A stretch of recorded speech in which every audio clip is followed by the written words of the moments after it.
The reserve of logs is low. Not good. Oh.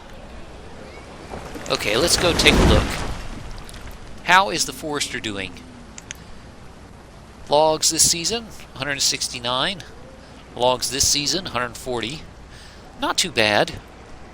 1 iron and 1 stone. It looks like they have finally cleared out most of the stone that was here, most of the iron. So from now on, it's going to be all wood from now on. No more them just going out randomly mining out all the stone to clear out the area. In fact, I should probably have done that manually. I could have just sent everyone out here to automatically pick up all the iron and the stone, like I've been doing. But I didn't do that, so yeah. In hindsight, I should have. It would have sped up the whole process. Dan Marcel is building this house now. I don't know what happened to the other guy, and why am I following him? I don't know. And what is he doing? I guess he had to go back to get some more tools. But yeah, with all these houses built, look at this. Brand new families are forming. Stone cutters, wood cutters, builders and vendors, all living together, marrying together. So we don't really need any more builders like that, so let's put 2 more people in the vendor shop, a couple more in the miners, and the stone cutters. There we go. I'll keep 1 person building just in case I need to do anything like that. We've got plenty of herbalists, we've got plenty of that, we've got stockpile of 2,000 food. Winter has just ended and we still have 2,000 food. Look at that. Isn't it lovely? Having that much food, it just puts my mind at ease knowing I don't have to worry about people starving to death.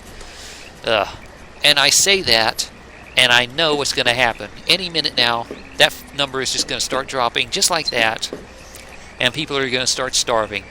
Because I built up a nice farming area over here, and it is producing enough to keep everyone fed, but it will come to a point where we have too many people eating too much, and I'm going to have to expand this even more. In fact, maybe I should do that now. Well, let's try art. What type of orchard stuff do we actually have? I don't know. Orchards kind of suck, to be honest. I've actually used orchards, and they do kind of suck.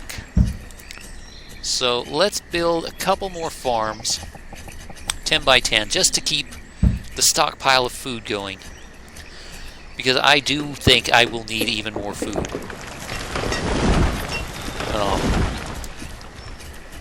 And maybe another one down here. The only problem is I know I don't have enough people to keep all these farms going.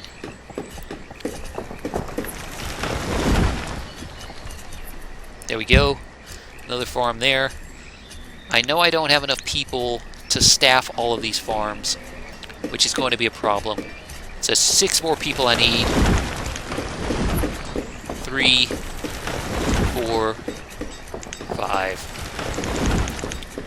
There we go. And if I put them on building, I can stick them straight into farming once they get done.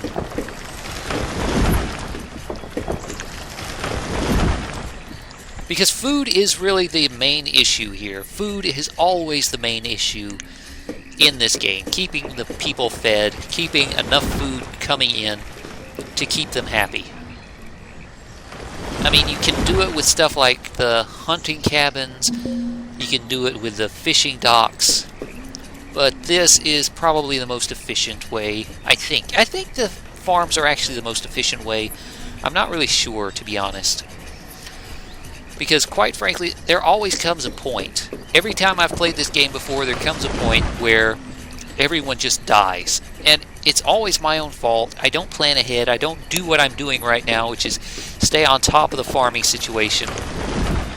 And just keep the farms going, keep the food going. Let us switch out to those guys, to the farm duty. There we go. And once these 2 get done, I'll stick these 3 guys in there just to finish it out. Because I do want to make sure I have plenty of food. If I can build up a buffer of like 10, 20,000 food, that would make me happy. That is a kind of buffer you can be happy with. Because otherwise, you run the risk of just being... In fact, let me go ahead and put the buffer to 20,000.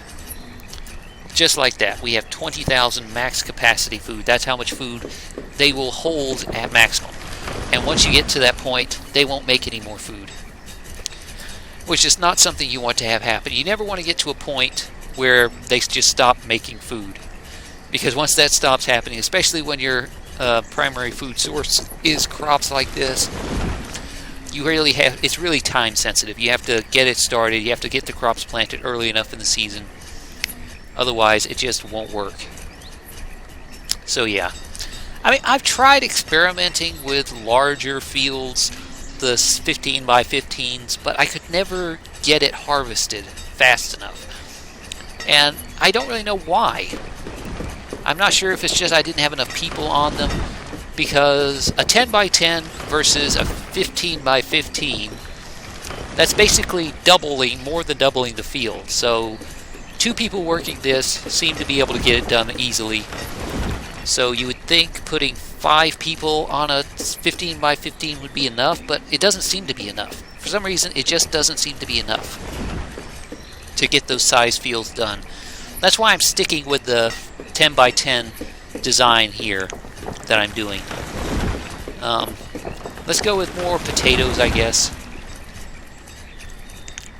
Stick a couple of these guys in here and let that last worker, there we go, that last builder can help get this one done.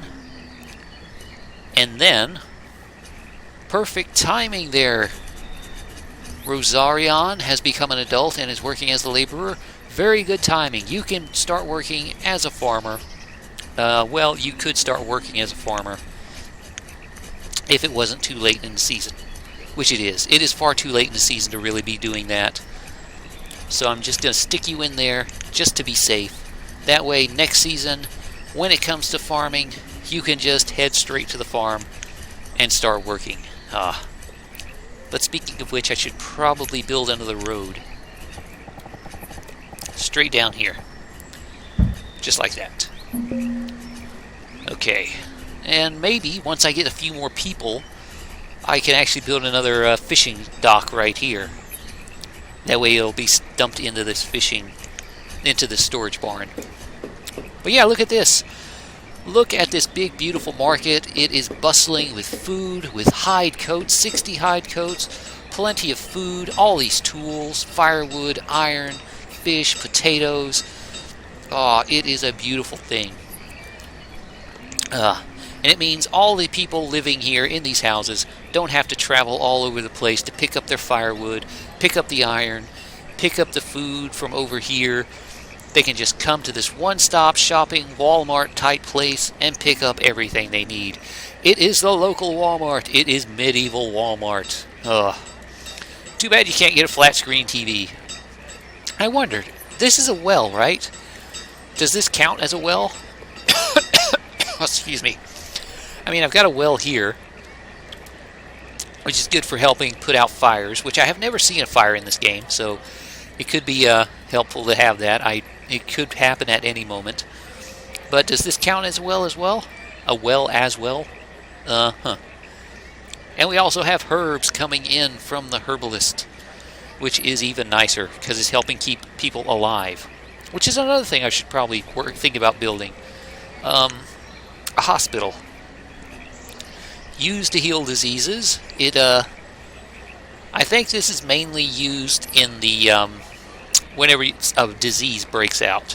And I don't think diseases break out until you hit a certain population number, but it could be a good idea to build one at some point.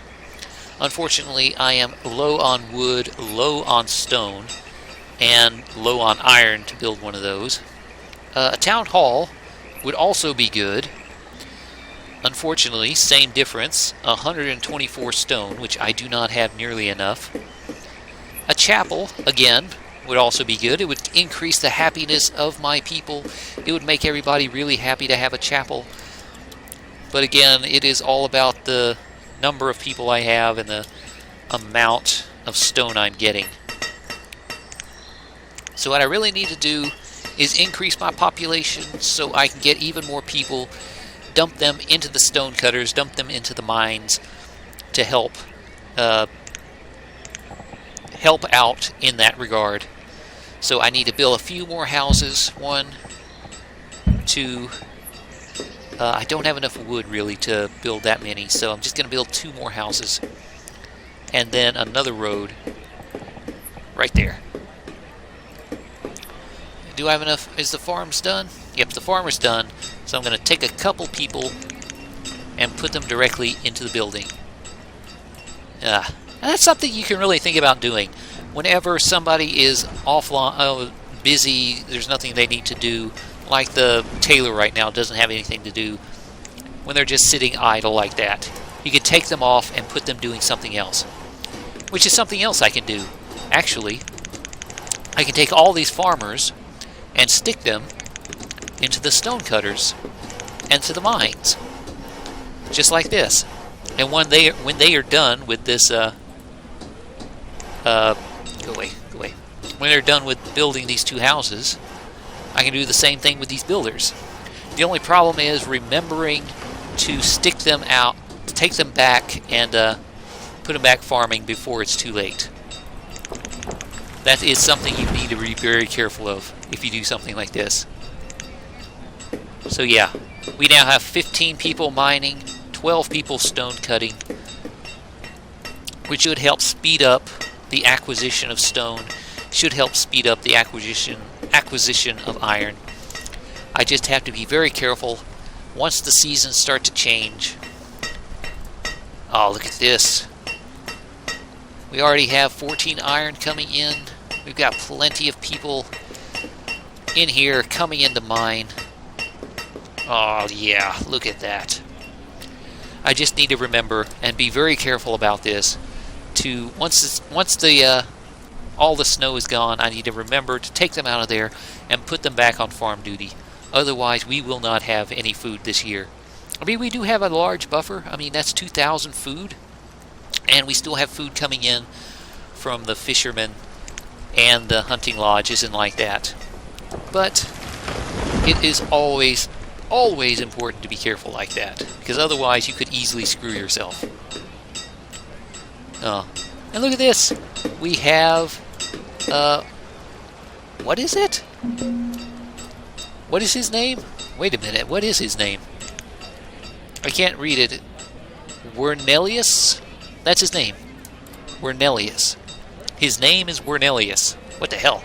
What kind of name is Wernelius? But yeah, he's working as a trader. He's working in the trading. Oh, crap. I need to pay attention. But yeah, I was about to say he's working, and you can see him.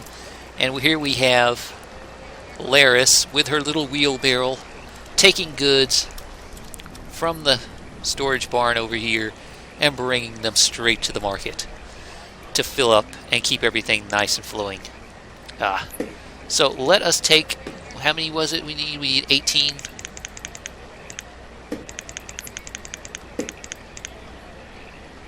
Bop, bop. And let's put them all farming again, because I don't want to get behind on my food production. There we go. I took them all off mining and stone cutting and put them back to farming. And it seems to help. I mean, it doesn't help a lot, but it helps a little bit. So let's take one stone cutter and put it back into mining, because we need iron. We are desperately running out of iron. We are down to 19. So we need to stay on top of that iron production. Make sure we have enough iron to keep the tools flowing, keep the tools going, so we don't run out. Because if you ever run out of tools, you are screwed. I mean that. You are really friggin' screwed. I've had that happen too many times. Because when you run out of tools, they have to do everything by hand, which means they're working at half capacity, which means the farmers are working at half capacity, meaning they are producing half the amount of food. The fishermen are producing half the amount of food. The miners are producing half the amount of iron, which means they aren't able to produce enough iron to keep the tools going, which means everything else just slows down. You have to be on top of that. You have to keep the flow of iron going. Because if one thing falls, if one tiny thing falters, then you can easily get behind, and it just snowballs to hell, and it just goes and goes, and you just cannot keep up, and it just turns into a nightmare. It really does. It really turns into a nightmare. But yeah, So I am low on wood. I have a fair amount of stone, and a fair amount of. I've got 16 iron. I would much rather get a nice stockpile of iron, stockpile of stone, and wood before I start building anything major. So, yeah, that is going to be some time before that happens. So I'm just going to have to sit around and wait for a while. So, yeah, what I think I'm going to do is take a break here and come back next time, because it has been an hour, and I've been talking for about an hour now, and non-stop for an hour, and my throat is kind of dry, and it hurts. My throat is starting to hurt, so I need to take a break. So yeah, anyway, thanks for watching. This has been Bobson. This has been more of Banished, more of Crafton, the city of Crafton. Let's turn the speed down a little bit. But yeah, more of the city of Crafton. It is growing nicely. We are up to 51 people, 11 kids. We have a market. We have 6, 12, 13, 14, 15, 16, 17 houses built. We've got a massive farm system over here. We are already starting to run low on our stockpile. We had 2,000. We're down to 600. So we need to be on top of that food. So yeah, I'm going to come back, take a break, and come back next time with more of Banished, because I am having a lot of fun doing this. This is a fun game. I love this type of game. So I am going to continue it. So yeah, anyway, thanks for watching. This has been Bobson, and until next time, I will see you later for more Banished. Bye.